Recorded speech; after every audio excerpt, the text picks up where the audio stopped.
जब भी हम Node.js में callback, promise, then, resolve, reject इन वर्ड्स को सुनते हैं तो एकदम टेंशन में आ जाते हैं कि यार ये क्या क्या है, कैसे इनको करेंगे, कैसे इनसे रिलेटेड कोड को लिखेंगे। तो आज इस वीडियो के बाद सब क्रिस्टल क्लियर हो जाएगा इसके बारे में, ठीक है। तो फर्स्ट देखते हैं सिंक्रोनस और असिंक्रोनस क्या होता है। देखो, सिंक्रोनस का मतलब क्या होता है कि कोड लाइन बाय लाइन चलता है। आपको पता है जावास्क्रिप्ट सिंगल थ्रेड है, तो Node.js भी सिंगल थ्रेड है। तो इसमें क्या, सिंक्रोनस में लाइन बाय लाइन कोड चलता है। तो उसके लिए मैं एक बार कोड लिख के देखता हूँ। देखो, कंसोल डॉट लॉग, इसके अंदर मैं लिख लेता हूँ स्टार्ट, ठीक है। फर्स्ट हमारा स्टार्ट कॉल होगा, उसके बाद मैं इनको पेस्ट कर लेता हूँ। इसको कर लेते हैं मिडिल और इसको कर लेते हैं एंड।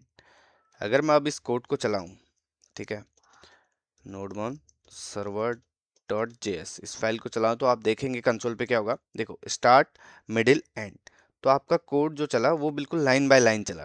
पहले ये लाइन चली, फिर ये लाइन चली, उसके बाद ये लाइन चली। लेकिन जब हम, ये तो हो गया आपका सिंक्रोनस वे। असिंक्रोनस में क्या होता है, जैसे मैं इस लाइन को उठा लेता हूँ, ठीक है, एक बार के लिए मैंने स्टार्ट कर लिया, उसके बाद मैंने एक टाइम आउट लगा लिया, सेट टाइम आउट, ठीक है। ये एक फंक्शन है, सेट टाइम आउट। उसके बाद मैं कर लेता हूँ एक टाइम इंटरवल, तो मैं लगा लेता हूँ कंसोल डॉट लॉग, इसके अंदर दे देते हैं मिडिल, ठीक है। और इसको दे देता हूँ मैं 2000। ये आपने ऑलरेडी पहले देखा होगा जेएस में भी कि हम कैसे टाइम आउट देते हैं, ठीक है। तो अब मैं इसे चलाता हूँ। मैंने क्या किया, एक तो फर्स्ट पे आप, मैंने पहले ही बोला कि कोड चलता है लाइन बाय लाइन सिंक्रोनस वे में। अब हमें इसे असिंक करना है, तो उसके लिए क्या करेंगे, मैंने एक स्टार्ट पहले लिख लिया, एक कंसोल बीच में लगाया, एक लास्ट पे। अगर सिंक्रोनस वे में होता है तो स्टार्ट, मिडिल, एंड चलना है। लेकिन असिंक में कैसे चलेगा, देखो मैं इसको फिर से चलाता हूँ। तो आप देखिए, पहले स्टार्ट हुआ, उसके बाद एंड, उसके बाद मिडिल। जबकि आपने पहले क्या देखा था, पहले स्टार्ट, मिडिल और एंड चलता था। तो ये है असिंक पे। असिंक पे में आप कोड को इस तरीके से पहले वेट कराते हैं और नीचे वाली लाइन को पहले प्रिंट करा देते हैं, ठीक है। देखो, ये तो हो गया आपका सिंक और असिंक। अब क्या आता है कॉल बैक। कॉल बैक क्या होता है पहले देखते हैं। कॉल बैक एक फंक्शन होता है जो किसी दूसरे फंक्शन को दिया जाता है ताकि काम कंप्लीट होने के बाद कॉल हो जाए वो, ठीक है। अगर रियल लाइफ एग्जांपल देखते, देखो आप किसी रेस्टोरेंट में ऑर्डर करते हो और वेटर बोलता है फूड जब रेडी हो जाएगा तब मैं आपको बुला लूंगा, कि जब फूड रेडी हो जाएगा तो मैं आपको बुला लूंगा। अब ये कैसे होगा, देखो इसको कोड के थ्रू समझते हैं। यहाँ पे जो वेटर है ना, आपके एग्जांपल में वेटर कॉल बैक का एक फंक्शन है, ठीक है। फंक्शन फेच डेटा, इसके अंदर एक कॉल बैक, ठीक है। उसके बाद आ जाते हैं हम, यहाँ पे मैं वही सेट टाइम आउट, आपका कॉल बैक फंक्शन, और इसमें सॉरी इसमें दे देते हैं हम सेम उसी वे में कॉल बैक के अंदर। अब आपका कॉल बैक मैंने कॉल करा दिया, कॉल बैक के अंदर डेटा फेस्ट लिख लेता हूँ, ठीक है, डेटा फेस्ट। और सेम उसी वे में हम इसको दे देंगे टाइम। तो मैं यहाँ पे आता हूँ और उसके लिए मैंने 2000 और इसे बंद कर देता हूँ, सॉरी, ठीक है। तो मैंने क्या किया, एक फेस्ट डेटा फंक्शन बनाया, उसके अंदर कॉल बैक दिया है, आप देख रहे होंगे एक पैरामीटर। फिर मैंने वही असिंक आपका सेट टाइम आउट यूज किया और उसके अंदर कॉल बैक जो फंक्शन मैंने यहाँ दिया था उसको यहाँ पे डेटा फेस्ट करके कॉल करा दिया। अब देखो मैं फेस्ट डेटा फंक्शन को कॉल करता हूँ नीचे, ठीक है, fetch data, sorry start result, दो बार लगे, ठीक है, रिजल्ट। और इसके बाद मैं कर लेता हूँ इसको, इसके अंदर मैं रिजल्ट को प्रिंट करा देता हूँ, कंसोल डॉट लॉग रिजल्ट, ठीक है। देखो क्या किया, एक फेस्ट डेटा फंक्शन बनाया, उसको कॉल बैक दिया, फिर आपका सिंक यूज कर लिया मैंने और कॉल बैक में लिख लिया डेटा फेस्ट, टाइम आउट दे दिया, फेस्ट डेटा फंक्शन को कॉल करा के नीचे मैंने रिजल्ट दिया और कंसोल डॉट लॉग में उसी रिजल्ट को प्रिंट करा दिया। ठीक है, अब क्या होगा, फर्स्ट डेटा एक काम कर रहा है। ठीक है, आप देख रहे होंगे ऊपर कॉल बैक का 2 सेकंड बाद कॉल बैक कॉल हो रहा है। यहाँ पे आप देख रहे होंगे 2 सेकंड बाद कॉल बैक कॉल हो रहा है। ठीक है, रिजल्ट कॉल बैक के अंदर मिल रहा है। जो आपका रिजल्ट है वो कहाँ मिल रहा है, वो आपको मिलेगा कॉल बैक के अंदर। ठीक है, अब देखो इसको चला के देखते हैं। ऐसे मैं इससे, ठीक है, अब डेटा फेस्ट, आप देखो ये आपका डेटा फेस्ट आ गया। ठीक है, आपने फेस्ट डेटा कॉल किया, console dot log result print किया, रिजल्ट ने फेस्ट डेटा को कॉल किया, फेस्ट डेटा ने कॉल बैक को कॉल किया, कॉल बैक में डेटा फेस्ट आ गया। ठीक है, देखो ये तो इजी वे था कि आप कॉल बैक को कॉल कर रहे हो या कॉल बैक का फंक्शन बना रहे हो। अब क्या होता है, कॉल बैक हेल आ जाता है। कॉल बैक हेल क्या है, ये आप इंटरव्यू में क्वेश्चन पूछा जाता है कॉल बैक हेल क्या होता है। देखो इसमें क्या होता है ना, कोड रीड करना टफ पड़ जाता है। मतलब कि आप डिबगिंग करना काफ़ी टफ पड़ जाता है। जैसे मैं एक बार के लिए इसे लिख लेता हूँ, एक जस्ट एक फंक्शन बना लेता हूँ। लॉगिन यूजर कर लिया मैंने, उसके अंदर यूजर को कॉल कराया। ठीक है, मतलब एक कॉल बैक के अंदर मल्टीपल कॉल बैक हो जाते हैं इसमें, तो इसलिए कॉल बैक हेल हो जाता है। आप देखोगे कि इसका स्ट्रक्चर भी काफ़ी कॉम्प्लिकेशन के साथ आ जाता है बिल्कुल ही। गेट ऑर्डर्स, जैसे मैं एक नॉर्मल ऐसे बना रहा हूँ, ठीक है, समझाने के लिए। अच्छा, यहाँ पे एक और आएगा, ये एक पैरेंथेसिस और लगेगी, इसको एक बार के लिए हटा देता हूँ मैं ताकि क्लियर हो जाएगा। ये था, इसके बाद ये आ जाएगा, उसके बाद आपका एरो फंक्शन। ठीक है, गेट प्रोफाइल, गेट ऑर्डर्स ले लेता हूँ, सेम आप उसी वे में से कर लेंगे। और मेक पेमेंट का ही कर लेता हूँ। ठीक है, मेक पेमेंट,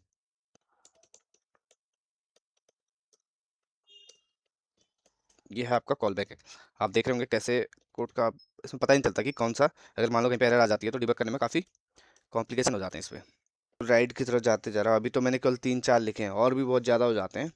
तो इसी प्रॉब्लम को, इसके लिए ही कॉल बैक हेल्थ की प्रॉब्लम को सॉल्व करने के लिए प्रॉमिस का यूज किया गया। प्रोमिसेज जो आपने सुने होंगे, देखो प्रोमिसेज की डेफिनेशन क्या है, ये जस्ट एक, अगर मैं ह्यूमन लैंग्वेज में बोलूँ ना, तो ये कमिटमेंट है कि वादा है यार, प्रॉमिस है मेरा।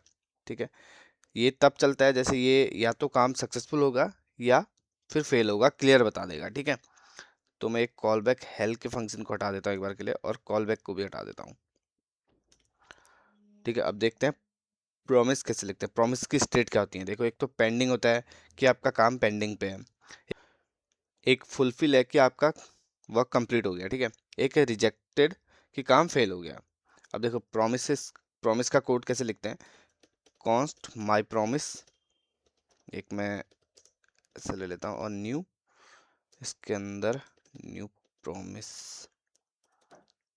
या मैं इसे नीचे कर लेता हूँ। ठीक है, क्लियरिटी के लिए, चलो चलो ऐसे ही कर लेते हैं, न्यू प्रॉमिस। इसके अंदर आप 2 पैरामीटर देते हो। ठीक है, एक तो हो गया आपका रिजॉल्व, एक हो जाता है रिजेक्ट सक्सेस। तो ट्रू आपने पास कर दिया। ठीक है, और नीचे चेक लगा दिया, सक्सेस की स्पेलिंग क्या हो, लेट सक्सेस ट्रू। उसके बाद आप चेक लगा देते हो, इफ सक्सेस होता है तो आप दे देते हो कि रिजॉल्व, और कंप्लीटेड दे देते हैं। ठीक है, इसको, और एल्स में आप दे देते हो रिजेक्टेड, एल्स में रिजेक्ट, इसको कर देते हैं फेल्ड। ये आपका हो गया प्रॉमिसेस। इसको बंद कर लेता हूँ। देखो रिजॉल्व और रिजेक्ट क्या है डिटेल में, देखो रिजॉल्व का मतलब है जब आपका काम कंप्लीट हो जाएगा तो रिजॉल्व कॉल होती है, जब आपका रिजेक्ट हो जाएगा, फेल हो जाएगा, तो उसके लिए रिजेक्ट कॉल होती है। ठीक है, अब हम प्रोमिसेस में देन और कैच का भी यूज करते हैं, डॉट देन डॉट कैच। ठीक है, ये प्रोमिसेस का कोड है। आप एक तो हेल का कोड आपने ऊपर लिखा था, एक ये है कि आपने सेम वे कोई डिफरेंट नहीं है, वहाँ भी आपने फंक्शन यूज किया था, यहाँ पे आपने प्रॉमिस बनाया, उसके अंदर एक रिजॉल्व और रिजेक्ट दे दिया। अगर आपने अपना वेरिएबल लिया, जो भी आपने एक कंडीशन दी, उसके बाद कंडीशन में आपने लिखा कि अगर सक्सेस आपका चल जाता है तो रिजॉल्व ब्लॉक पे आए, और फेल हो जाता है तो रिजेक्ट ब्लॉक पे आए। ठीक है, अब एक बार के लिए देन और डॉट कैच का यूज कर लेते हैं।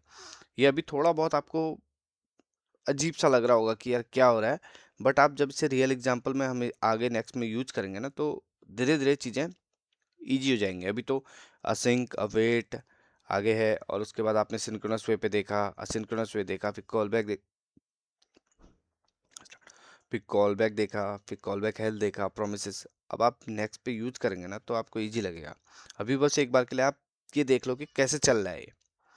ठीक है, इसमें जो हम यूज कर रहे हैं कंडीशंस, जैसे resolve, reject, dot then, dot catch, इनका क्या यूज होता है, उसके बाद जब आप प्रोग्राम में यूज करेंगे तो ये चीज़ें इजी होने लग जाएंगी। ठीक है, अब जैसे मैं ये बना लेता हूँ माई प्रोमिस। ठीक है, इसमें लिख लेते हैं डॉट देन, उसके अंदर आपका रिजल्ट।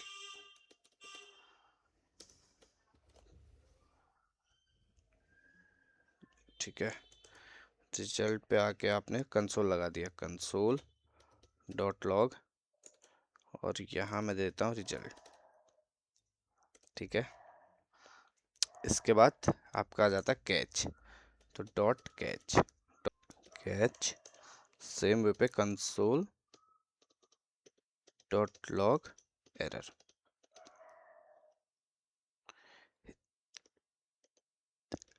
बहुत ज़्यादा डिफरेंट नहीं है, अगर आप ऊपर देखोगे ना सेम उसी कोड को और भी छोटा कर दिया। अब क्या है कि आपके माइंड पे आ रहा होगा यार डॉट देन है क्या। देखो, डॉट देन एक फंक्शन है, ये तब चलता है जब प्रॉमिस सक्सेसफुली रिजॉल्व हो जाए। आपका जब ये चल जाए, ये वाला ब्लॉक चलता है, तो तब हम डॉट देन का यूज करते हैं, मतलब डॉट देन चलती है। ठीक है, अब क्या है ना, प्रोमिसेस के साथ प्रॉब्लम क्या क्या आई देखो। अब हमने एक देन यूज किया है। जब हम कोड लंबा कोड लिखते हैं तो उसमें मल्टीपल देन का यूज कर देते हैं, तो कोड की रीडेबिलिटी बिल्कुल खत्म हो जाती है।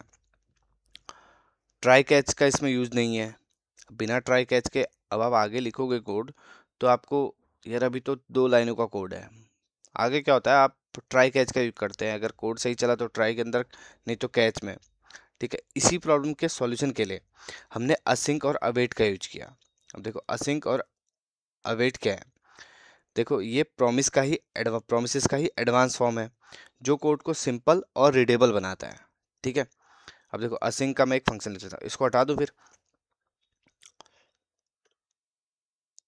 असिंक और अवेट जो है ना, ये प्रोमिसेस का ही एडवांस वर्जन है। ठीक है, अब मैं एक असिंक का कोड लिख लेता हूँ पहले। फंक्शन बेसिकली ए, ठीक है, असिंक फंक्शन टेस्ट के अंदर मैं दे देता हूँ आपका रिटर्न हेलो।